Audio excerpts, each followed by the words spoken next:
Ladies and gentlemen, what you witnessed on your screen was not a silver crash. It was a setup. And if you felt that jolt of fear in your stomach when price suddenly collapsed, that reaction was not an accident. It was the objective. Because real crashes are chaotic, messy, and driven by everyone trying to get out at once. This wasn't that. This move was clean, surgical, precise.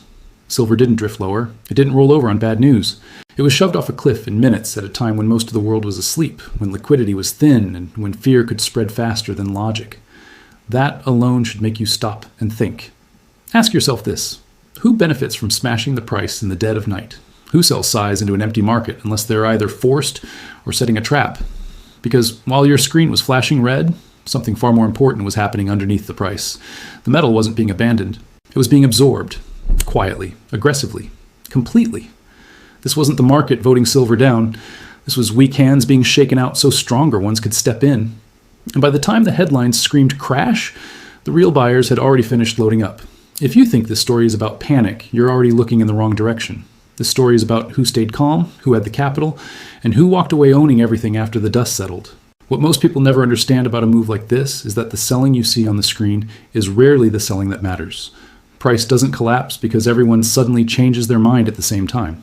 Price collapses when a small number of highly leveraged positions are forced to unwind in an environment where liquidity has been deliberately thinned out. And that is exactly what happened here.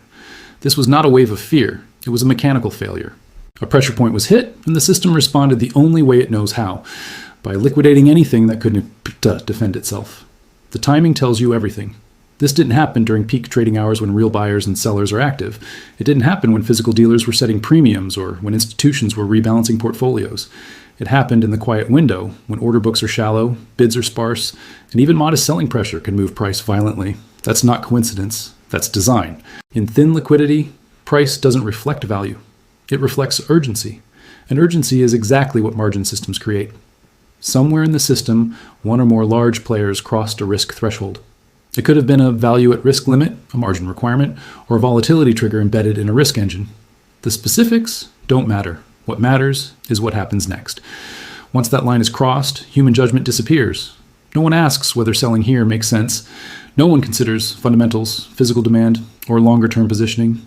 The algorithm takes over with one objective: reduce exposure immediately.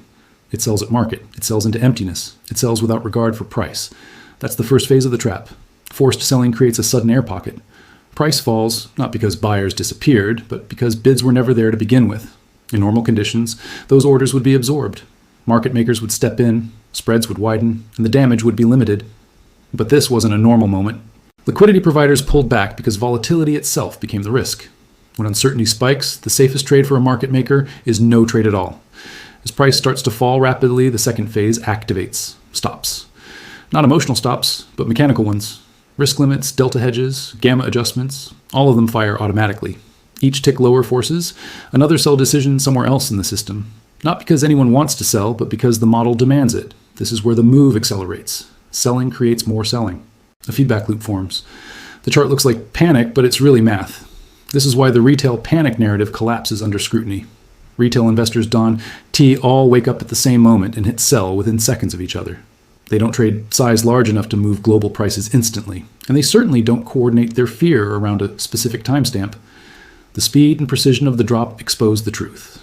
This was institutional, automated, and compulsory. Here's where the trap becomes obvious. While the selling side was dominated by forced participants, the buying side was not. The buyers waiting for this moment were not leveraged. They were not operating on margin. They were patient, liquid, and fully aware of how these events unfold. They know that when selling is forced, price becomes detached from reality. And they know that when price disconnects from reality, it creates opportunity. The trap works because most participants don't distinguish between voluntary selling and forced selling. To the untrained eye, red candles mean danger. To experienced capital, red candles caused by mechanical failure mean discounts. This is the asymmetry that defines modern markets. One side is reacting under duress. The other is choosing. As the cascade continues, volatility spikes. This scares away even more liquidity, which further exaggerates the move. At this point, the narrative starts writing itself. Headlines appear. Analysts begin explaining the move after the fact. Social media fills with fear, confusion, and certainty that something must be wrong. That psychological amplification is not an accident either. It's the final layer of the trap. Price moves first, emotion follows. And by the time fear reaches its peak, the damage is already done. But here's the key detail most people miss. Forced selling is finite. It ends when the position is gone, when the margin is cleared, when the risk is neutralized. Unlike fear-based selling, which can linger, mechanical liquidation has a hard stop. Once the system finishes puking out risk, the pressure disappears instantly. And when that pressure vanishes, price doesn't drift. It snaps. That snap is what confirms the trap. You'll notice that once the selling exhausts itself, price stabilizes unnaturally fast. There's no prolonged struggle, no grinding lower, just a sudden refusal to fall further. That's not because sentiment improved. It's because the seller is gone. The weak hand has been removed entirely. And what is left in the market are holders who didn't have to sell and buyers who were happy to step in. This is why these events almost always transfer ownership rather than destroy value. The asset doesn't disappear. It changes hands. It moves from participants who are renting exposure with leverage to participants who are buying outright with cash. That transition is violent because leverage amplifies everything, especially mistakes. The most uncomfortable truth is that traps like this are not rare anomalies. They are a feature of a system built on derivatives, margin, and speed. When markets are dominated by paper claims rather than physical settlement, price becomes vulnerable to exactly this kind of event. It only takes one imbalance, one overstretched position, one misjudged risk model to trigger a cascade. And when it happens, it always looks the same. Sudden collapse, confident explanations, blame placed on panic, and a quiet group of buyers stepping in without announcing themselves. They don't ring a bell, they don't tweet about it, they don't need to. Their job isn't at T to be right publicly, at S to acquire assets when others are forced to give them up. So when you look back at this move and ask how it happened, the answer is simple but uncomfortable. It wasn't about silver losing value, it was about leverage losing control. The trap wasn't a T set for retail investors specifically. It was set by the structure of the market itself. And the moment pressure was applied, that structure did exactly what it was designed to do: flush out whoever couldn't withstand the stress. The real story isn't that silver fell. The real story is that someone needed it to fall, briefly, so that ownership could change hands efficiently. And once you understand that, the move stops looking like chaos and starts looking like a transfer. Once you understand that the selling was forced and finite, the only question that actually matters is this: who was on the other side of the trade? Because markets are zero-sum in the short term. Every contract sold has to be bought by someone else. And during this crash, the buyers were not panicking, guessing, or reacting. They were waiting. This is where the story completely flips, because when you stop looking at price and start looking at flow, the narrative collapses. Futures were being dumped aggressively, but physical demand didn't blink. In fact, it did the opposite. While paper silver was being flushed out of the system, physical silver was quietly disappearing. That divergence is not normal. In a real crash, demand evaporates everywhere. Vaults fill up. Dealers slash premiums. Inventories rise. None of that happened. Instead, ETF inflows ticked higher during the drop. Not hours later, not days later, during it. That alone tells you retail wasn't running for the exits. They were stepping in. But more importantly, ETFs are not day traded by emotional sellers at 2 a.m. They're accumulated by longer-term allocators who understand structure. These buyers don't chase green candles. They wait for red ones caused by dysfunction. At the same time, physical bullion dealers reported surging traffic, not window shopping, buying, bars, coins, wholesale lots. When price dipped, demand spiked. That's the exact opposite of panic behavior. Panic selling looks like people trying to get rid of inventory. This looked like people racing to secure it before it was gone. Then there's the vault data, the most underreported and most revealing piece of the puzzle. As paper volume exploded on the sell side, metal was leaving the system. Withdrawals increased, inventory declined. That tells you the buyers weren't flipping contracts. They were taking delivery or positioning to do so. They weren't interested in leverage. They wanted control of the asset. This is the signature of a transfer. Paper out, physical in. And this is where the phrase, "who bought everything," stops being rhetorical, because the buyers in moments like this are not random. They are repeat players. They understand that crashes caused by mechanical stress are opportunities to convert paper claims into real ownership at a discount.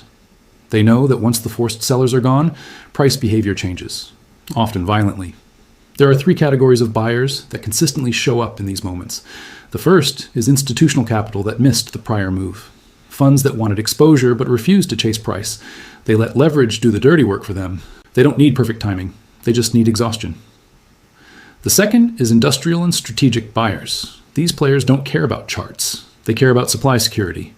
When volatility hits and price disconnects from availability, they act. Because their risk isn't T price fluctuation, it is not having the metal when they need it. For them, A sudden dip is not a warning sign, it's an invitation. The third, and most important, is sovereign-aligned demand. This is the least visible and most misunderstood force in the market. And when they don't buy paper unless it leads to metal. This is why physical demand often strengthens during paper crashes.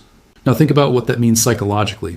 While most participants are watching red candles and questioning their conviction, the strongest hands are increasing theirs. They are not reacting emotionally. They are executing a plan.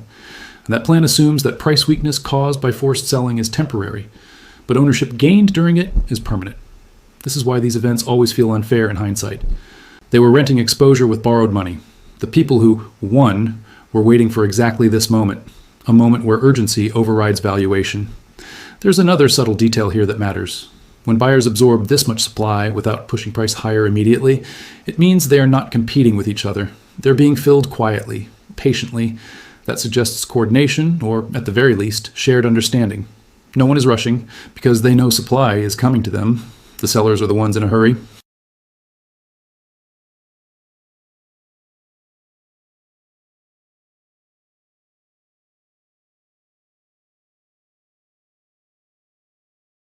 The ownership base has changed. The market has been reset. Leverage is gone. Weak hands are gone. What remains is structurally stronger. They're not traders. They're accumulators. Time is on their side. They're comfortable sitting on positions, knowing that the conditions that created the crash have been removed. That's what makes calling it a crash misleading. A crash implies destruction. Once you see it this way, the question shifts from why did price fall to why was so much demand waiting below? And that question has an uncomfortable answer. Because the market has trained participants to believe that volatility equals danger, when in reality, volatility caused by forced selling equals opportunity. This is the trap. It doesn't catch everyone. It only catches those who don't understand the difference between fear-driven markets and stress-driven ones. And every time it springs, ownership concentrates further into hands that are less likely to sell the next time pressure hits. So when you hear that silver crashed, remember this. Crashes don't end with inventories draining and demand surging. Crashes don't end with price stabilizing the moment forced sellers are gone. Crashes don't end with buyers calmly absorbing everything thrown at them. Traps do. And the people who bought everything during this move weren't guessing. They were executing a playbook that's been used over and over again in markets built on leverage. The only thing that changes is who gets shaken out and who learns from it. By the time most people were trying to make sense of what had just happened, the most important phase of the event was already over. The selling had finished, the panic had peaked, and ownership had quietly shifted. This is the part of the story that almost never gets discussed, because it exposes how control in modern markets actually works. What looks like chaos on the surface is often discipline underneath, and the players with the most discipline are rarely the ones making noise. The buyers who step in during moments like this don't operate on emotion or headlines. They operate on probability, structure, and patience. They understand that markets dominated by leverage eventually have to purge that leverage. When they do, price doesn't reflect value. It reflects distress. And distress is temporary. Ownership is not. This is why the strongest buyers never chase strength. They let momentum traders and leveraged funds push price higher during rallies, and they let risk models do the selling during collapses. Their job is not to predict timing perfectly, but to recognize conditions. And the conditions here were unmistakable: forced liquidation, thinning liquidity, and a complete disconnect between paper price and physical behavior. Once that disconnect appears, control begins to change hands. Not in a dramatic way, not with headlines or announcements, but in the order book, in the vaults, in the settlement data. Control shifts when price stops responding to bad news, when selling pressure no longer produces follow-through, when the market refuses to go lower despite every reason to do so. That's the moment the power dynamic flips. At that point, the banks and leveraged intermediaries lose their advantage. Their tools, leverage, speed, and derivatives, only work when markets are stable enough to support them. When volatility spikes and liquidity thins, those tools become liabilities. Risk limits override strategy. Compliance overrides conviction. Capital preservation overrides opportunity. Meanwhile, the buyers who are unleveraged gain influence. They don't need liquidity to survive. They provide it. They don't need volatility to be low. They exploit it. And most importantly, they don't need price to validate their decision immediately. This is where the idea of banks losing control actually becomes meaningful. Control doesn't disappear all at once. It erodes. It weakens every time price fails to behave the way the models expect. When price drops violently but doesn't continue lower. When negative headlines fail to push it down further. When demand shows up exactly where it shouldn't. Those are not random outcomes. They're signs that the market is no longer dominated by reactive participants. After a trap like this, banks and market makers become more cautious. Spreads widen, position sizes shrink, risk managers become conservative. That reduces the ability to suppress or steer price in the short term, not because of conspiracy, but because the environment has changed. The same tactics that worked in calm markets become dangerous in stressed ones. At the same time, physical buyers become more confident. They've seen the worst case scenario, and it didn't break the market. Supply didn't flood in. Demand didn't vanish. Instead, it intensified. That knowledge emboldens them. They don't need to rush. They know weakness will be met with buying. This creates a subtle but powerful shift. Volatility starts to compress upward rather than downward. Dips get shallower. Recoveries get faster. Price behavior changes even before the narrative does. And this is why calling the move a win for any one group misses the point. What really happened is that the rules of engagement changed. Leverage was flushed out. Weak hands were removed. And the remaining participants are structurally stronger. From this point forward, it becomes much harder to engineer the same kind of trap again. Not impossible, but more costly. Because there are fewer forced sellers left. Fewer margin calls to trigger. Fewer positions that can be liquidated without resistance. This is why post-liquidation markets often feel frustrating to trade. Price doesn't behave the way it used to. It doesn't respond to the same signals. Breakdowns fail. Rallies hold. The old playbook stops working.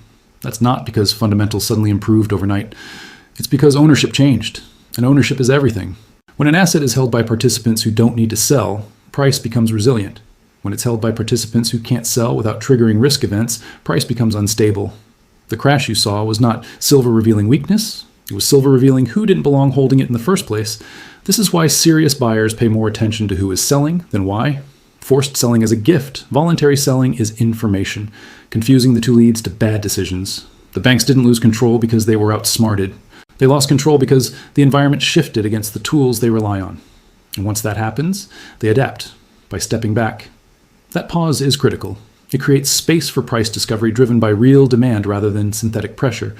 It allows the market to reset without constant interference. So if you're looking for the takeaway from this phase of the event, it's not about predicting the next move. It's about understanding that the worst part is already behind us. The stress test happened. The system bent and revealed its weak points.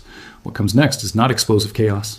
It's rebalancing, repricing, and eventually reassertion of value. And the market you are watching now is not the same one you were watching before the crash, even if the chart looks similar. Because beneath the surface, control has already changed hands. The selling had finished. The forced liquidations were complete. And the market had done what it always does in moments of stress. It transferred ownership from those who had no choice to those who were prepared. This is the phase that never makes headlines because it exposes something uncomfortable. Control in markets isn't held by who shouts the loudest or trades the fastest. It's held by who can wait. The buyers who absorb crashes like this are not reacting to price. They are reacting to structure. They recognize the fingerprints of forced selling immediately. Sudden vertical drops, air pockets in liquidity, volume spikes without follow-through. These are not signs of fear. They are signs of stress. And stress, unlike sentiment, has an endpoint. Every dip finds a bid faster than expected. This isn't optimism, it's exhaustion. The seller is gone. This is where banks and leveraged intermediaries quietly lose influence. Their models are built for. When those assumptions break, the models stop guiding behavior and start constraining it. Risk limits kick in. Position sizes shrink. Aggressive strategies are shelved. Not because anyone is scared, but because the environment no longer rewards control through leverage. They've already seen the worst case scenario. And it didn't produce supply. It produced demand. That knowledge changes everything. Volatility still exists, but it works differently. Sharp drops are bought. Breakdowns fail. Price becomes sticky on the downside and reactive on the upside. The market hasn't turned bullish yet, but it has stopped being weak. This is why repeated attempts to push price lower after a liquidation event often fail. The ownership base has changed. The easy sellers are gone. The remaining holders are comfortable, liquid, and patient. It now takes real conviction, or real supply, to move price meaningfully lower. The crash didn't signal loss of confidence. It exposed who never had it to begin with. Control didn't vanish. It migrated. By the time the noise fades and the explanations settle, the market has already moved on. The trap is closed. The transfer is complete. And what remains is a structure far less fragile than the one that broke. The chart may look familiar, but the market underneath it is not. Because once a trap closes and ownership changes hands, the market does not simply return to business as usual. It enters a different phase. The volatility you just witnessed wasn't random noise. It was a reset. And resets have consequences that play out over weeks and months, not minutes. The first consequence is structural.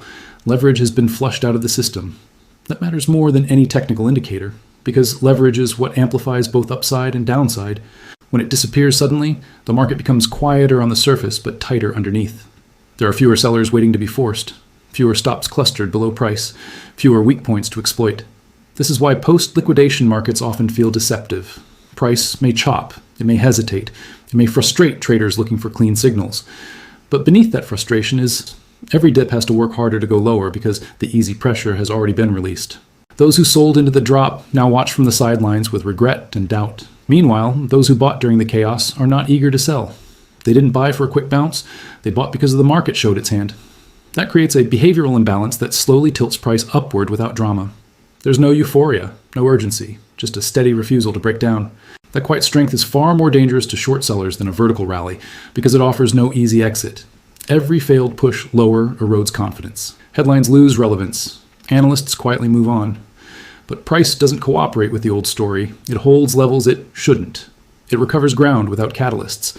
That mismatch between narrative and behavior is your signal that the market has already repriced risk internally. New buyers notice that silver didn't stay down, that the crash didn't lead to sustained weakness. When that realization spreads, price doesn't grind higher. It jumps. And this is the part most people miss.